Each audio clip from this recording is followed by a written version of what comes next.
안녕하세요. 오늘 시장에서 살아남는 개발자 되기라는 주제로 발표를 진행하게 된 커탈의 프론트엔드 엔지니어 문동욱입니다.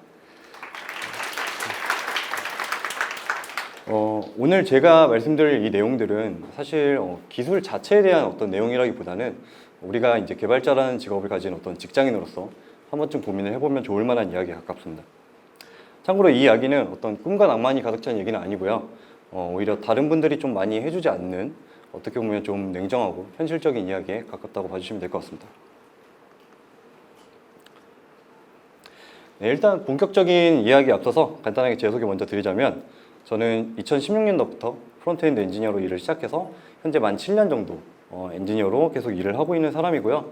저는 뭐 숨고나 토스 같은 좀 빠르게 성장하는 스타트업들에서 일을 하면서 조직이 성장하는 모습을 좀 지켜본 경험이 많습니다. 지금은 이제 앞서 말씀드린 것처럼 커탈랩이라는 회사에서 프론트엔드 챕터 리드 그리고 이제 동료 엔지니어분들의 좀 성장을 도와드리는 어떤 엔지니어링 매니저로 재직을 하면서 아시아 시장의 비상장 금융 인프라를 구축하는 그런 미션을 달성하기 위해서 갈려 들어가고 있는 중입니다. 그 외에는 저는 조그맣게 이제 에반스 라이브러리라는 어떤 블로그를 하나 운영을 하고 있는데 사실 제가 요즘 바빠서 글을 자주 쓰지는 못하고 있고요. 근데 이제 사람들이 이제 페메나 이메일 같은 걸로 좀 글 좀 써달라고 저한테 푸시를 해주시는 분들이 있는데 죄송합니다. 제가 조금 더 그릿을 가지고 노력을 해보도록 하겠습니다. 자, 그러면 제 소개는 짧게 마무리를 드리고 본격적인 얘기를 한번 시작을 해보도록 할게요. 사실 제가 여러분들께 오늘 드리고 싶은 이야기의 핵심 주제는 바로 돈입니다. 뭐 이거는 불법 리딩방도 아니고요. 저는 여기서 종목 추천도 하지 않습니다. 정확히 말하면 제가 말씀드리고 싶은 이 돈이라는 거는 그냥 돈이라기보다는 연봉에 가까워요. 자, 연봉은 뭐냐? 우리가 기업들한테 노동력이랑 기술을 제공하는 대가로 기업들이 저희한테 지불하는 어떤 금전적인 가치죠. 근데 그러면 지금 도대체 왜 제가 순수함수나 어떤 추상적 설계니 뭐 이런 좋은 기술적인 얘기들 다 냅두고 왜 돈 얘기를 하려고 하는 걸까요? 그거는 지금 2023년 지금 돈 벌기가 너무 쉽지가 않아서 그래요. 뭐 재작년 2021년부터 저희 개발자들 초봉 굉장히 빠르게 높아졌었죠. 어떤 식으로 높아졌는지 다들 기억하시나요? 막 기업들이 무슨 앞다투어가지고 막 초봉 6천이니 7천이니 막 이렇게 무슨 경쟁하듯이 올렸잖아요. 자, 요거는 2021년에 개발자 연봉에 대한 어떤 기사들인데요. 뭐 임직원 연봉 전체를 뭐 최대 1천만 원 인상한다. 아니면 뭐 신입 초봉을 6천으로 주는데 700명을 채용한다. 뭐 난리가 났었죠, 아주. 이렇게 2021년 한 해 동안 개발자들의 임금은 굉장히 가파르게 상승했습니다. 사실 이거는 개발자뿐만 아니라 전반적으로 좀 많은 직군들의 연봉이 전 세계적으로 다 같이 올라갔었어요. 이거 왜 그랬을까요? 뭐 여러 가지 상황들이 있겠지만 근본적으로는 그냥 돈이 많이 풀려서 그렇습니다. 이 차트는 미국 연방준비위원회 자산 증감률을 보여주는 차트인데요. 지금 보시면 이 빨간 부분 있죠? 이 빨간 부분이 연준 자산이 미친 듯이 늘어난 부분입니다. 이게 2021년 코로나 사태가 터졌을 텐데 이때 이제 연준이 미국 정부가 발행한 어떤 국채를 사주기 위해서 달러를 미친 듯이 찍어냈었어요. 그러니까 자산이 늘어났겠죠. 그리고 이 돈들이 전부 어떤 재난지원금의 형태로 혹은 기업들의 비즈니스를 지원하는 형태로 시장에 흘러들어간 겁니다. 그리고 이렇게 돈이 많아지니까 뭐 기업들도 그렇고 저희도 그렇고 투자를 굉장히 많이 했었죠. 왜? 이렇게 돈을 많이 풀면 100% 인플레이션이 오거든요. 근데 현금을 들고 있으면 자산 가치를 방어할 수 없잖아요. 그래서 투자를 할 수밖에 없습니다. 뭐 우리 같은 경우는 이제 뭐 코인이라든가 주식에 굉장히 투자를 많이 했는데 기업들도 투자를 했을 거예요. 특히 IT 기업들 어디에 투자를 많이 했었죠? 네, 사람한테 많이 했습니다. 뭐 IT 섹터가 실제로 호황이었던 것도 맞아요. 뭐 기술이 미친 듯이 발전하고 뭐 머신 성능도 좋아지고 하니까 뭐 IT 공룡들도 많이 등장했었잖아요. 이렇게 시장이 이제 돈이 많이 풀린 상황에서 IT 섹터가 사업을 막 미친 듯이 확장하니까 사람들도 앞다투어서 돈을 투자했겠죠. 그리고 이렇게 돈이 많아진 기업들은 자기네들 비즈니스를 더 빠른 속도로 늘리기 위해서 양질의 개발자를 계속 빨아들였던 겁니다. 즉, 우리 연봉이 오른 이유는 뭐 개발자들이 갑자기 유능해져서 오른 것도 아니고 그냥 시장에 돈이 많이 풀려서 그랬던 거예요. 이게 아무 이유 없이 올랐던 게 아닙니다. 자, 근데 2023년 지금은 어떻죠? 이게 불과 2년도 지나지 않았는데 완전 반대 상황이 됐죠.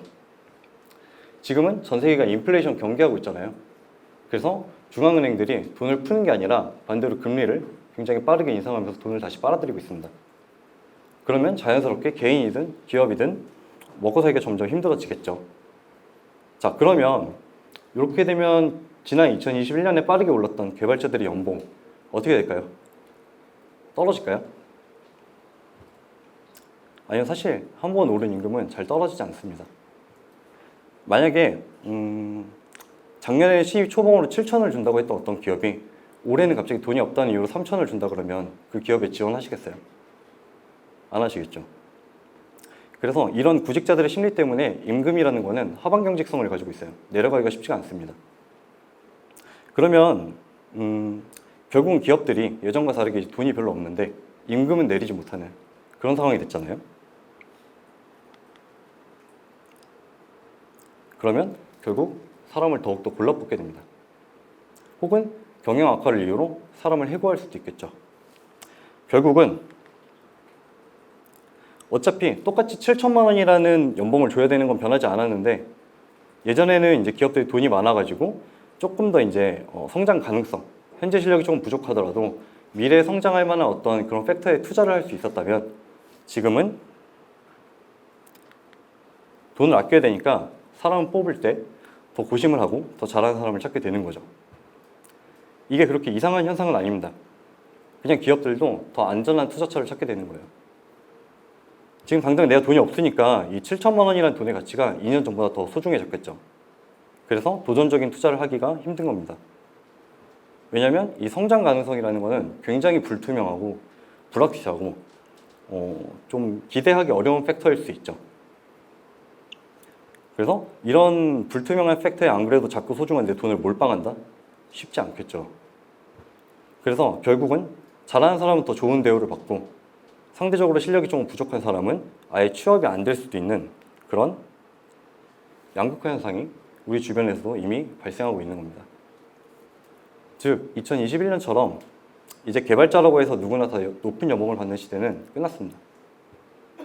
당연히 뭐 경기가 회복되고 뭐 그러면 다시 이제 그런 날이 또 올지도 모르겠지만 지금 상황 보시면 다들 아시겠죠? 요거는 어떤 한순간만에 회복될 수 있는 그런 게 아니에요. 리세션이라고 하잖아요. 그래서 이런 어려운 상황을 직시를 해야 되는 거죠. 자, 그러면 이렇게 어려운 상황 속에서 우린 뭘 해야 될까요? 그냥 뭐 경기가 어려우니까 난 취업이 안 될 것 같아. 아니면 낮은 연봉 받고 그냥 포기할래. 이렇게 해야 될까요? 아니죠. 그래도 저희는 할 수 있는 걸 해야 됩니다. 그냥 저희는 최선을 다해서 시장을 최대한 냉철하게 분석하고 내 어떤 무기를 갈고 닦아서 교섭력도 기르고 경쟁력도 길러가지고 투자 심리가 얼어붙은 우리 고객님들, 이 기업들이 기꺼이 우리한테 높은 연봉을 지불을 하고 우리의 능력을 사갈 수 있도록 만들면 됩니다. 자, 오늘 이 발표에서 제가 여러분들한테 어떤 정답을 제시하지는 않을 거예요. 이 정답이라는 거는 사람마다 다르고 성격마다 다르고 처한 환경마다 너무 다를 겁니다.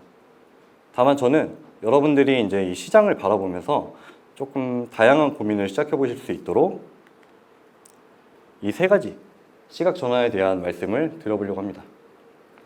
이 시각 전환이라는 거는 말 그대로 우리가 지금까지 바라보던 어떤 뭐 취업 준비를 하고 취업을 하고 그리고 돈을 받는 이 당연한 사이클에 대한 시각 전환을 의미하는 거예요. 자, 그러면 가장 먼저 이 시장에 대한 시각 전환에 대해서 얘기를 할 거예요. 사실 이거는 더 정확히 말씀드리면 고용시장에 대한 얘기입니다. 자, 우리가 돈을 벌기 위해서 많은 분들이 선택하는 방법 뭐죠? 취업이죠. 일반적으로 취업이라고 하면 마치 우리가 무슨 학교를 다니고 그리고 뭐 어릴 때처럼 학원을 다니고 그리고 뭐 남자분들은 뭐 군대를 갔다 오는 것처럼 일종의 내 인생에 이렇게 절차라고 생각하시는 분들이 굉장히 많아요. 사실 뭐 저를 포함해서 대부분의 어떤 대한민국 국민들은 이 절차를 밟기도 하죠. 그래서 자연스럽게 나도 이제 졸업했으니까 당연히 취업을 하고 돈을 벌어야 하는 거구나 정도로 생각하시는 분들이 많은 것도 그렇게 이상하지 않아요. 근데 사실 취업이라는 행위는 어떤 단순한 인생의 절차 혹은 행정적인 활동이 아닙니다. 이거는 엄연한 경제적 활동이에요. 그럼 이 경제적 활동이라는 건 무슨 의미일까요? 경제적 활동이라는 거는 여러 플레이어들이 시장이라는 게임판에 참여를 해가지고 서로 간의 어떤 인터랙션을 통해서 자기의 이익을 먹기 위해서 움직이는 활동을 의미합니다. 쉽게 말해서 그냥 각자가 시장에 참여해서 돈 벌려고 이것저것 하는 그런 활동을 얘기하는 거예요. 우리도 결국 이 고용시장 안에서 구매자들한테 우리가 가진 역량을 적극적으로 홍보하고 그리고 적절한 가격을 흥정을 해가지고 우리의 역량을 파는 말 그대로 판매자의 역할을 맡고 있는 겁니다. 그러니까 결국 기업들이나 나나 똑같이 돈 벌려고 시장에 참여해서 뭐 이것저것 하는 그런 입장이라는 거예요. 어떤 상호관계가 아닙니다. 결국 제가 말씀드리고 싶은 핵심은 요거예요. 기업이 내 주인이 아닙니다. 기업은 주인이 아니라 우리 역량을 돈 주고 사야 되는 구매자들이에요. 클라이언트입니다. 어차피 저쪽도 사람 제대로 못 뽑으면 제대로 비즈니스를 키울 수가 없어요. 그죠? 그래서 이건 제로섬이 아니라 포지티브섬 게임입니다. 자, 여기서 이 시장 참여자들에 대해서 조금만 더 분석을 해보려고 하는데요. 사실 요거는 되게 잘 생각해보면 간단한 사실이에요. 뭐 여기 저희 대표도 지금 없으니까 그냥 솔직하게 얘기를 해보자면 우리 솔직히 일은 조금 하고 돈 많이 벌고 싶잖아요. 그죠? 참고로 저도 똑같습니다. 뭐 직장인 마음 다 똑같겠죠? 근데 이게 나쁜 걸까요? 뭐 딱히 그렇게 느껴지진 않죠. 오히려 당연하다고 생각하시는 분들도 있을 겁니다. 자, 그러면 고용시장에서 역량을 판매하는 입장인 저희 입장은 요런데 반대로 사는 애들, 구매자들 입장 어떨까요? 역량을 판매하는 노동자가 내 리소스는 최대한 적게 들이고 돈을 많이 받고 싶은 만큼 이 기업들은 당연히 돈은 조금 주고 일은 잘하거나 더 많이 하는 사람을 원할 겁니다. 자, 이게 나쁜 걸까요? 자, 만약에 우리가 10만 원짜리 물건 구매할 때 A 플랫폼 가서 사면 10만 원 다 주고 사야 되는데 B 플랫폼 가서 사면 30% 할인해 준대요. 그럼 저희는 어디 가서 살까요? 당연히 B에 가서 사겠죠. 왜냐? 같은 기능을 가진 물건인데 가격은 더 싸니까. 이건 너무 당연한 거죠. 사실 고용시장에서도 이 원리는 똑같이 작용합니다. 그냥 대상이 물건이 아니라 사람이 가진 능력일 뿐이에요. 이게 사람을 이렇게 물건에 비유하다 보니까 조금 삭막하게 들릴 수도 있는데 이게 그냥 어차피 시장 경제 시스템입니다. 결국 돈을 주고 뭔가를 구매해야 된다는 사실은 변하지 않았으니까요. 결국 우리가 직장을 구하고 있는 이 고용시장은 개인이나 기업이나 모두 똑같은 시장 참여자로서 상호관계 없이 노동력이나 재능과 어떤 금전적인, 어떤 비금전적인 가치를 교환하는 대등한 입장이라는 겁니다. 그리고 모든 시장 참여자들은 자신의 이익을 최대로 만들기 위해서 이기적으로 행동한다는 이 담백한 사실을 인정을 하셔야 됩니다. 기업이 나를 뽑아주는 게 아니에요. 우리는 판매자로서 기업이 나를 뽑도록 만들어야 되는 겁니다. 이거는 어떤 시장에서 물건 파는 사장님들 마인드랑도 그렇게 다르진 않아요. 물론 뭐 양질의 인재를 이렇게 터무니없는 가격에 후려치려고 하는 나쁜 기업도 있습니다. 근데 그 반대의 면에는 높은 연봉 받으면서 일은 제대로 안 하고 그냥 회사에서 시간 때우는 그런 나쁜 노동자도 있기 마련이에요.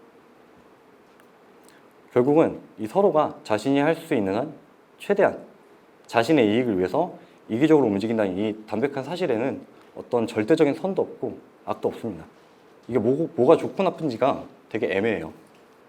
왜냐면 이건 다 상대적인 주관적 가치니까요. 물론 뭐 임금 체불을 하거나 아니면 뭐 불법적인 해고를 하거나 아니면 뭐 근로시간을 제대로 지키지 않거나 뭐 이런 계약을 위반하는 경우는 나쁜 게 맞겠죠. 근데 취업이 안 되네. 아니면 내가 연봉을 좀 짜게 받았어. 혹은 내가 높은 연봉을 주고 이 사람 뽑았는데 생각보다 일을 잘 못하네. 요거는 어떤 가치 판단을 할 만한 기준이 굉장히 애매해요. 자, 제가 이런 얘기를 하면 사람들이 이 자식 이거 사측이다. 뭐 이런 말씀 하시는 분들도 가끔 계시는데 저도 사실 그냥 직원입니다. 저도 그냥 직원이고 저도 그냥 여러분들이랑 똑같이 면접 보고 회사 입사해야 되는 입장이에요. 저는 그저 제 주변에서 일어난 어떤 상황들에 대해서 그냥 최대한 객관적으로 보고 냉정하게 판단하려고 하는 사람일 뿐입니다. 물론 이제 고용시장에 있다 보면 불공정 거래가 일어나는 경우도 많아요. 뭐 아무래도 저희보다는 기업이 유리한 경우가 훨씬 많겠죠. 왜냐하면 기업은 전문가 집단이고 저희는 뭐 일개 개인이잖아요. 그래서 뭐 경제력 아니면 뭐 정보력, 교섭력 다 딸리는 경우가 많습니다. 그러면 기업이 나쁜 놈들이라고 손가락질 해야 되나요? 아니죠. 저희는 그냥 이 불리한 위치를 뒤집을 수 있거나 아니면 이 수많은 거래 과정 속에서 단 한순간이라도 우리한테 유리한 순간이 있는지를 고민해 봐야 되는 거죠. 이게 아무리 불평불만 해봤자 이 경제 시스템 자체는 변하지 않아요. 현실은 변하지 않습니다. 이걸 변화시키려면 결국은 이 시장이라는 걸 최대한 객관적으로 분석하고 그에 맞는 나의 어떤 성장 전략을 고민하고 행동하는 게 더 이길 확률이 높겠죠. 이게 제가 말씀드리고 싶었던 첫 번째 시각 전환입니다. 자, 그러면 이제 두 번째. 고객에 대한 시각 전환에 대한 얘기를 해볼 거예요. 자, 여기서 고객은 누굴까요? 제가 계속 말씀드린 것처럼 이 고객은 기업을 의미합니다. 방금 제가 노동자와 기업 모두 어떤 시장에 참여해가지고 서로의 이익을 위해 이기적으로 행동하는 플레이어라는 말씀을 드렸잖아요. 그러면 이제 우리 고객님들에 대한 이해도를 좀 높이고 그에 맞는 공약을 짜내야겠죠. 자, 우리 고객님들은 어떤 역량을 구매하고 싶어 하는 걸까요? 이게 생각보다 많은 분들이 착각하고 계시는 게 하나 있는데 내가 개발자로서 역량이 좋아지면 혹은 뭐 역량이 좋아지면 자연스럽게 취업이 잘 되고 혹은 커리어도 뭐 자연스럽게 빌딩 될 거라고 생각합니다. 근데 사실 그게 아니에요. 자, 이 사례 아시나요? 이거 예전에 그 LG가 LG 그램 만들었을 텐데 이때 뭐 LG전자 마케팅을 너무 못한다, 뭐 좋은 제품 만들어 놓고 홍보를 제대로 안 한다, 뭐 이런 얘기 한창 돌았을 때가 있었죠. 자, 이게 의미하는 게 뭐냐면 아무리 제품 잘 만들어봤자 제대로 뭐 마케팅이나 브랜딩과 같은 어떤 판매 전략이 따라오지 않으면 대중들은 잘 모른다는 겁니다. 우리도 똑같아요. 어떤 개발자가 아무리 일을 잘한다고 해도 기업들이 그런 사람이 존재하는지조차 모른다면 그게 의미가 있을까요? 없겠죠. 왜냐면 기업이 그런 사람이 있다는 걸 인지라도 해야 먼저 뭐 아웃바운딩을 해서 꼬셔오든 리크루팅을 하든 플링데너를 하든 그렇게 할 거잖아요. 그래서 생각보다 이런 판매 전략이 중요합니다. 우리 입장에서는 기업들에게 나를 브랜딩하고 뽑게 만들 수 있는 전략, 내 역량을 구매할 수 있게 만드는 전략이 중요한 거죠. 그리고 이 전략은 수없이 많겠지만 제가 오늘 이 자리에서 말씀드리고 싶은 전략은 이겁니다. 지피지기면 100점 불태. 즉, 내가 가진 물건, 내가 가진 역량을 제대로 팔아먹으려면 우리 고객들이 어떤 놈들인지부터 알아야 된다는 겁니다. 사실 개발자로 일을 하면서 제품을 좀 만들다 보면 생각보다 커스텀 센트릭, 어떤 고객에 대한 이해도가 굉장히 중요해져요. 뭐 우리 고객님들은 어떤 불편함을 겪고 있는지, 그리고 내가 기술로서 그 부분을 어떻게 후벼줄 수 있는지, 그리고 그렇게 후벼줬을 때 고객님들이 정말 제품을 구매하게 될지 뭐 이런 고민들을 자연스럽게 하게 됩니다. 자, 근데 생각보다 고용시장에서의 우리 고객님들, 기업들에 대한 분석은 많이들 안 하셔요. 자, 그러면 우리 고객님들은 어떤 페르소나를 갖고 있을까요? 이걸 알기 위해서 일단 기업이 뭐 하는 집단인지부터 알아야 됩니다. 일단 기업은 이윤 추구를 목적으로 이것저것 생산하는 조직을 의미하죠. 즉, 기업이 행하는 그 모든 행동들은 결과적으로 이윤을 추구하기 위함이라고 보시면 됩니다. 그러니 결국 사람을 뽑는 행위 또한 결국 추가적인 노동력과 재능을 확보를 해가지고 내 비즈니스를 확장하고 현재보다 더 높은 가치의 이윤을 추구하기 위한 투자 행위라고 봐야 돼요. 그렇기 때문에 기업이 사람을 뽑을 때는 반드시 어떤 고민을 하게 됩니다. 그게 뭐냐? 바로 ROI입니다. ROI는 투자 수익률을 의미하는데요. 결국은 기업들은 채용을 할 때 내가 지불하는 금액보다 이 사람이 추후 창출해낼 어떤 금전적인 혹은 비금전적인 가치가 더 클지에 대해서 고민을 한다는 겁니다. 생각보다 인재 한 명을 고용하는 데 들어가는 돈은 꽤 많이 들어요. 작게는 뭐 1년에 몇 천만 원부터 크게는 몇억 원까지 꽤 방대한 금액을 지출해야 되잖아요. 자, 한번 볼까요? 여기 1년에 5천만 원 지불해야 고용할 수 있는 개발자 한 명 있습니다. 이게 사실 우리는 고용되는 입장이기 때문에 내가 받는 돈에 대해서만 생각하게 되는 경우가 많은데 사실 사람을 쓴다는 게 한두 푼이 들어가는 일이 아니에요. 자, 만약에 이런 개발자를 20명 고용한다 그러면 얼마가 될까요? 1년에 10억 원이겠죠. 자, 일반적인 스타트업에서 FE 10명, BE 10명만 채용해도 이 정도 돈 나갈 겁니다. 그리고 여기 어떤 특출난 엔지니어 몇 명만 더 껴있어도 이거보다 많이 나가겠죠. 자, 그러면 이 사람들 20명 엔지니어들 하루 굴리는데 얼마 될까요? 하루에 380만 원씩 나갑니다. 하루에 380만 원을 못 벌면 그냥 바로 적자예요. 물론 여기에는 개발자가 아닌 직원분들도 포함되실 거고, 그리고 사무실 임대료도 있을 거고, 서버 비용도 있을 거고, 돈은 훨씬 더 많이 나갑니다. 결국 사람을 채용한다는 게 이렇게 많은 돈이 들어가는 일이기 때문에 기업들은 자기가 쓰는 돈에 비해서 이 사람이 추후 창출해낼 어떤 비금전적이나 금전적 가치들이 더 클지에 대해서 고민을 할 수밖에 없다는 거예요. 그래서 ROI를 볼 수밖에 없다는 거죠. 근데 취업을 준비하는 구직자들이 대부분 이 사실을 간과합니다. 내가 실력이 좋으면 기업들이 뽑아주겠지? 혹은 내 커리어에 내 카라쿠베가 들어가면 뭐 취업이 잘 되겠지? 아니에요. 근본적인 이유는 그냥 금전적 가치나 비금전적 가치를 창출해낼 수 있을 거라고 기대하니까 채용을 하는 겁니다. 이런 가치들은 어떤 실질적인 매출 증가처럼 직접적인 금전적 가치일 수도 있고요. 혹은 팀원들한테 어떤 좋은 인플루언스를 펼쳐서 역량을 성장시키거나 혹은 좋은 조직 문화를 빌딩할 수 있는 어떤 비금전적인 가치들도 모두 포함입니다. 물론 이런 것들은 전부 숫자로 프로젝션 하기는 조금 어렵겠지만 중요한 건 기업들이 우리를 왜 뽑을까에 대해서 한 번쯤은 생각을 해봐야 된다는 거예요. 도대체 얘네들은 우리한테 뭘 원하길래 1년에 몇 천에서 몇 억이나 되는 거금을 지출하면서까지 우리를 채용하는 걸까? 라는 고민에서부터 우리 고객들에 대한 이해가 시작되는 겁니다. 그리고 결국 우리 고객들의 본질은 그냥 이거예요. 가치 창출. 물론 뭐 세상을 바꾸고 싶어 하시는 어떤 혁신가 성향을 띤 대표들도 있습니다. 근데 그 사람들도 결국은 돈 못 벌면 미션이고 뭐고 도전을 못 해요. 뭐가 됐든 본인들이 원하는 세상 만들려면 결국은 돈을 벌어야 됩니다. 너무 이게 돈 미세 같긴 하지만 그게 기업의 존재 이유예요. 투자해 주신 주주분들께 어떤 가치를 다시 돌려드려야 되잖아요. 어차피 자본주의 시스템 안에서 살아가는 이상 이 시장 참여자들의 근본적인 모티베이션은 대부분 가치 창출이에요. 우리가 돈을 벌고 싶어 하는 이유와 똑같습니다. 자, 그러면 여기까지 이제 얘기를 했으면 저희가 이제 뭘 해야 될까요? 우리의 능력을 시장에서 팔아야 되는데 어떤 부분을 어필을 해야 될까요? 이런 걸까요? 저는 신입이니까 주니어니까 열심히 할 수 있습니다. 아니면 빠르게 성장할 수 있습니다. 사실 이런 것도 굉장히 좋은 어필 포인트가 되겠지만 이것만으로는 굉장히 부족합니다. 사실 이런 것들은 어떤 특별히 나만의 무기가 되기에는 조금 어려운 부분이기는 해요. 왜 그러냐면 최근에는 많은 분들이 이런 노력을 다 하고 계십니다.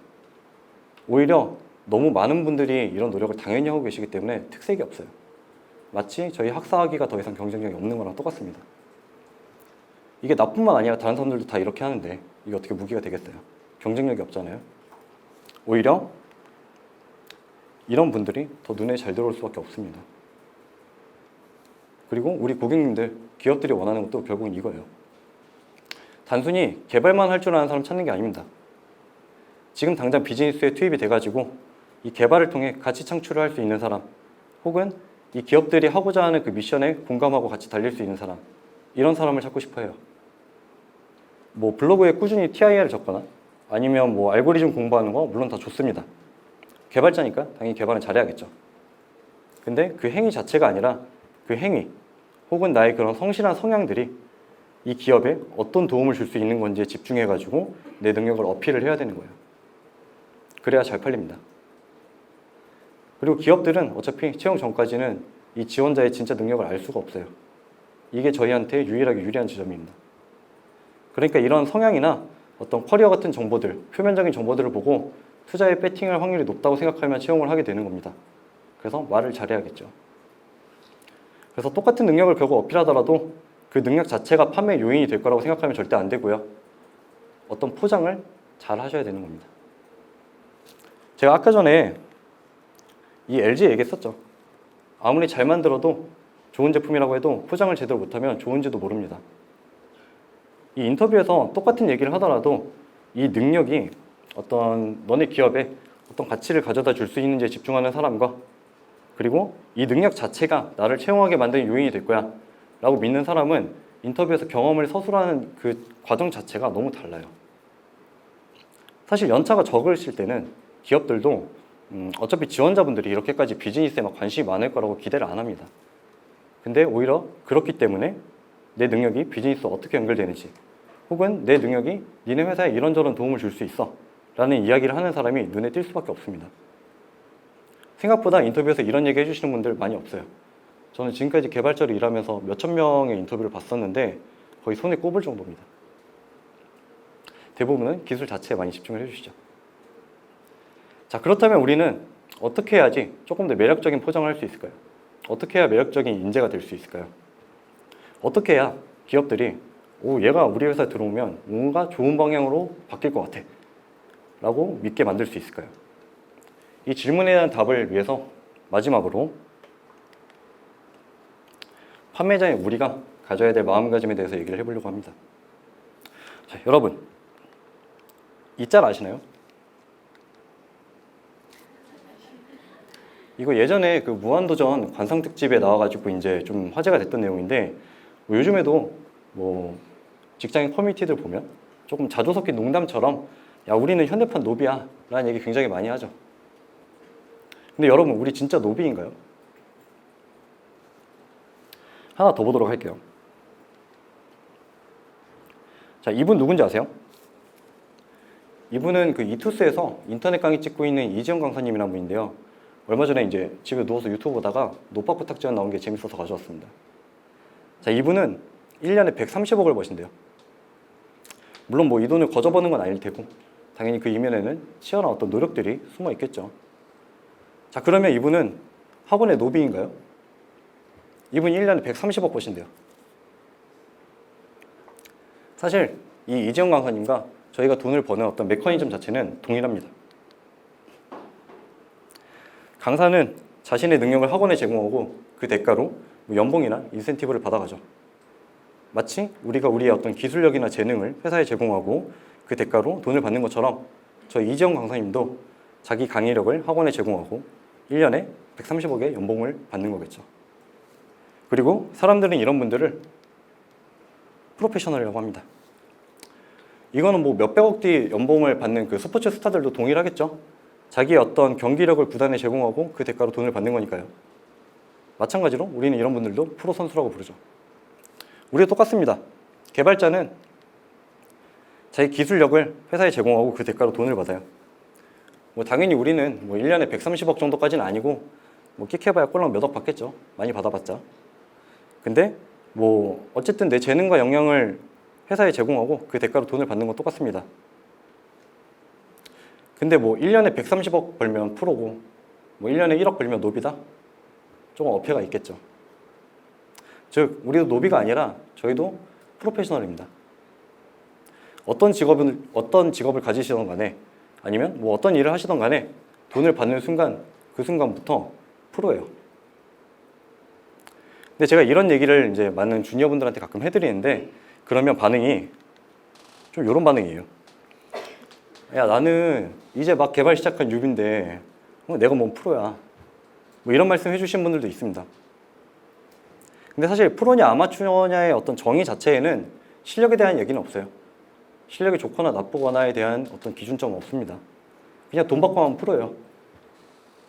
당장 뭐 어제 취업하신 신입 개발자라고 해도 타인에게 개발 서비스를 제공한 대가로 돈을 받는다면 그건 프로입니다. 근데 이 프로라는 말이 뭐 좀 멋있어 보이고 좋아 보일 수 있지만 사실 그렇게 좋은 말도 아닌 게 프로는 자기가 제공하는 서비스에 대한 책임을 져야 됩니다. 이게 무슨 말이냐? 우리가 상대방에게 어떤 대가를 요구할 거면 그에 알맞는 가치를 제공하기 위해서 어떤 피눈물 나는 노력과 고민과 결과가 필요하다는 거예요. 만약 싸구려 가치를 비싼 돈 받고 판다면 불공정거래겠죠. 그러니 프로로서 내가 산출해낸 어떤 가치들에 대한 엄격한 기준과 그리고 이 가치를 돈으로 환산하면 이게 얼마일까? 이런 고민들이 반드시 동반되어야 됩니다. 자, 여러분 혹시 이분 누군지 아세요? 이분은 그 해태 타이거즈 영구 결번자고 지난 2018년 아시안게임 야구 국가대표팀 감독이었던 선동열 감독입니다. 뭐 보통 이런 스포츠 스타들 같은 경우에는 뭐 저희 같은 그냥 일반 직장인들에 비해서 훨씬 더 경쟁도 치열하고 그리고 평가도 엄격한 상황 속에서 자기 가치를 증명해야 되는 경우가 굉장히 많습니다. 그래서 이런 프로페셔널이라는 이름에 대한 어떤 자기만의 철학이나 혹은 뭐 자기만의 가치관이 확고하신 분들이 굉장히 많아요. 왜냐? 여기는 저희처럼 고용 안정 이런 개념이 아예 없거든요. 이 선동열 감독님은 예전에 이제 한 인터뷰에서 이 얘기를 했었어요. 2등은 꼴찌나 마찬가지라고 생각한다. 물론 이거 굉장히 냉혹한 말이긴 합니다. 실제로 2등과 꼴찌가 진짜 똑같냐라고 하면 아니긴 할 거예요. 받는 보상이 좀 다르겠죠. 근데 여기서 주목해야 될 거는 이분이 이 정도로 1위가 되는 것에 굉장히 집착하고 인볼브하는 사람이라는 거예요.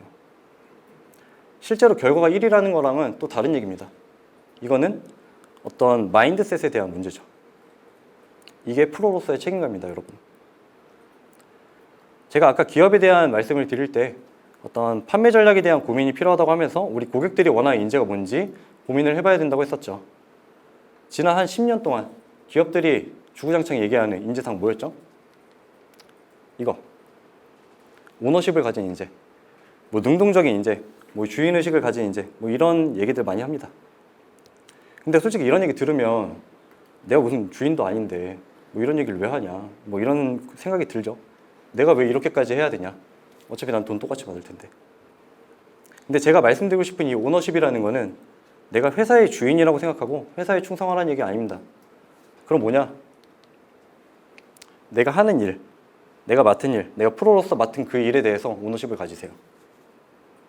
내가 맡은 일이 제대로 되지 않았다, 뭐 실패했다, 그러면 책임감을 가지고 어떻게든 실패를 분석해서 레슨런 뽑고 동료들한테 다시는 나 같은 실패하지 말라고 분석하고 공유하세요. 전사 공유하시면 됩니다.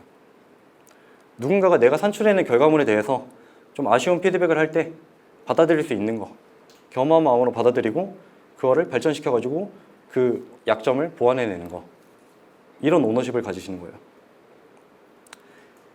이게 제가 바로 생각하는 그런 오너십입니다. 어차피 회사 주인은 주주예요. 내가 주식을 가지고 있지 않은 이상 나는 주인이 아닙니다. 다만 내가 맡은 일에 대해서는 내가 주인이죠. 내 일이니까.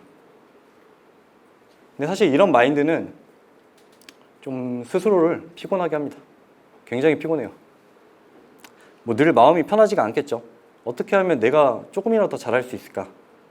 혹은 내가 이것보다 더 잘할 수는 없었을까? 만족스러운 나날이 하루도 없습니다.